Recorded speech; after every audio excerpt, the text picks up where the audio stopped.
India's Akash-NG could soon defend Armenia, Kaveri 2.0 engine to replace GE in Tejas, and India could join France's 6th-generation fighter project. These are visuals of the Indian Akash-1S air defense system being put through field trials by Armenian armed forces, and what happens after these trials could have far-reaching consequences beyond the battlefield. The Armenian military has praised the Indian-made air defense system for its mobility, automation, and ability to track and engage multiple aerial targets at the same time. But there is something even more significant going on here. Pakistani terror backers, Turkey's Erdogan and Azerbaijan's Aliyev, simply will not like this. Armenia is not simply buying Indian missiles, it is rearming its entire military capabilities using Indian weapons, from Akash air defense and Pinaka rockets to Swati radars and 155mm howitzer artillery. And now, after these field trials, Armenia is reportedly looking at India's next generation Akash-NG,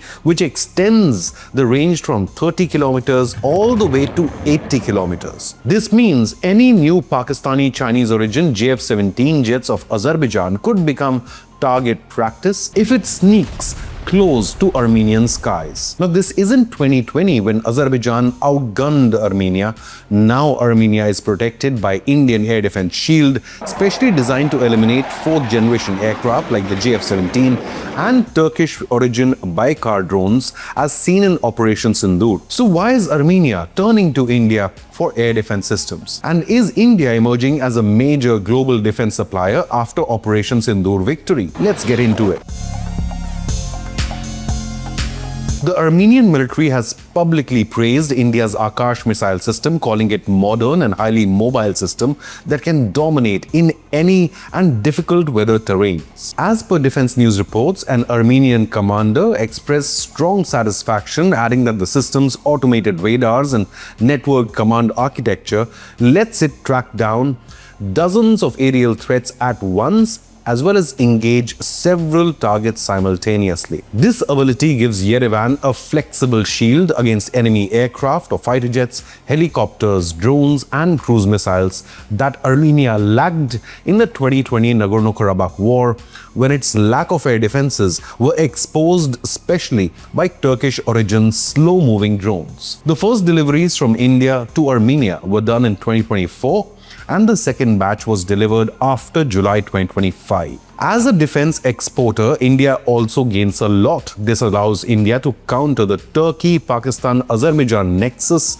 in the Caucasus and deters any future Azeri or Turkish attack on Armenia. Armenia has been conducting military exercises with Akash-1S weapon in different parts of the country as part of an effort to maintain combat readiness and simulate combat situations. Armenian defense officials have undergone extensive specialized training to handle Akash and other Indian weapon systems. Operators and ground troops must both become familiar with the capabilities of this Indian origin weapon systems before the next potential conflict. Focus is on extensive combat readiness in radars, communication systems and links, and rapid deployment and missile availability.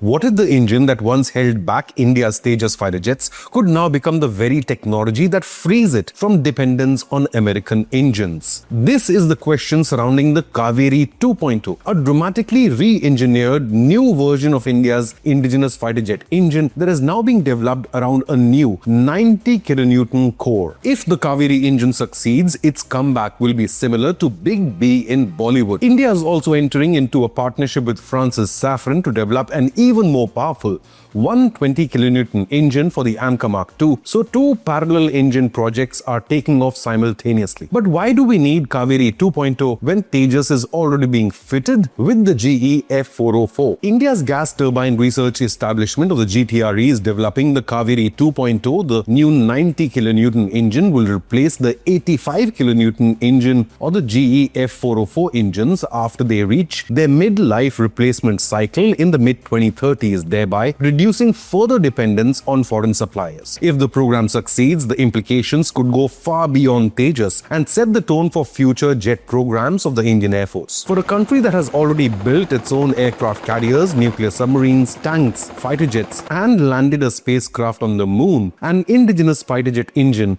could be the last step in its defense manufacturing journey. And at this point, Kaveri must get its own documentary on Netflix titled 40 Years Later. This new push comes amid engine delivery delays from GE Aerospace in America. But more importantly, this new development on Kaveri 2.0 engines also comes after the project achieved a major breakthrough just last month. The Kaveri engine project has been stalled for months due to technical constraints, but recently, DRDO took a landmark decision to revive it. But why?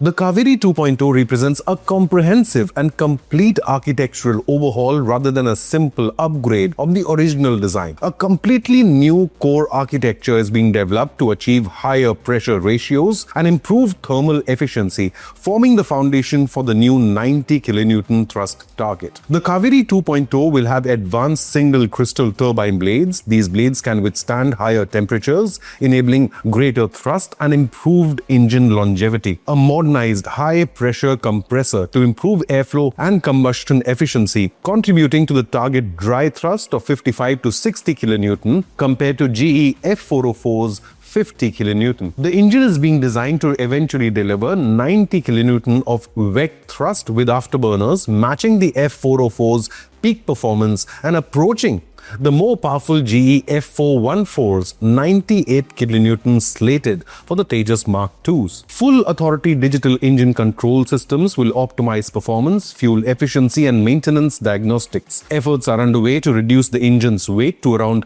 1,200 kilograms, improving the thrust-to-weight ratio critical for fighter jet maneuverability. The engine is being designed to maintain consistent thrust output even in India's hot climate, addressing a historical weakness of the original Kaveri. GTRE now has few years of development period to make it ready for mass production before the midlife cycle in 2035. Europe just watched one of its sixth-generation fighter jet dreams fall apart, and India may be able to walk right into this opportunity. France's FCAS program was supposed to become one of Europe's most ambitious weapons projects ever, a sixth-generation fighter surrounded by drones, artificial intelligence, and a vast combat network, but the France-Germany partnership has collapsed. Now India has officially confirmed that it is making a serious effort to join the French-led FCAS program. In the future, Pakistan flying its GE F404 against an Indian FCAS would be like bringing a bicycle to a Formula 1 race. So is this India's best opportunity yet to enter the sixth-generation fighter jet race? This could become one of the biggest opportunities for Indian Air Force in decades, but there is one catch. If Germany and France fell out over technology sharing and vision for this fighter jet, could this also become India's biggest strategic challenge? China has already flown its own sixth-generation 3-engine prototype. Can India afford to fall behind? Now, in an action-taken reply to the Parliamentary Standing Committee on Defence tabled during the monsoon session, the Ministry of Defence of India stated it has initiated efforts to co-join the sixth-generation fighter aircraft development program, or the Future Combat Air System (FCAS), spearheaded by the French government. The panel had earlier flagged that the world was moving towards highly air-centric warfare and asked the government to chart a clear trajectory for acquiring sixth-generation jets for the Indian Air Force. It has now asked the Defence Ministry for a detailed status report and a roadmap and a tentative acquisition timeline. Now, all this comes after Germany and France abandoned their joint FCAS fighter jet program in June 2026 amid intense industrial rivalry, differing military requirements, and conflicting national strategic interests. Dassault Aviation represented France while Airbus was representing Germany and Spain. French President Emmanuel Macron and German Chancellor Friedrich Merz met on the sidelines of an EU Western Balkans summit in a last-ditch effort to save the program, but Merz ultimately recommended ending the project, saying the industrial deadlock could not be resolved. The reports of India exploring cooperation with France on the FCAS actually date back to February this year, or February 2026, which is months before the Franco-German split split became official. Bringing India in as a partner could give France industrial partners, funding and scalability. It lost with Germany's exit. But the FCAS was not the only offer on the table for India. Britain, Italy and Japan are also jointly developing the Global Combat Air Program, or the GCAP, targeting service entry around 2035, the same as AMCA. In fact, Japan officially approached India to participate in the GCAP, with the initiative first formally floated around April 30th, 2025. Britain had earlier reportedly invited India to collaborate on the Tempest, which is GCAP's predecessor. But for this project, India would likely only get an observer partner status. Leave a comment, hit the like button and subscribe to Inconnect News.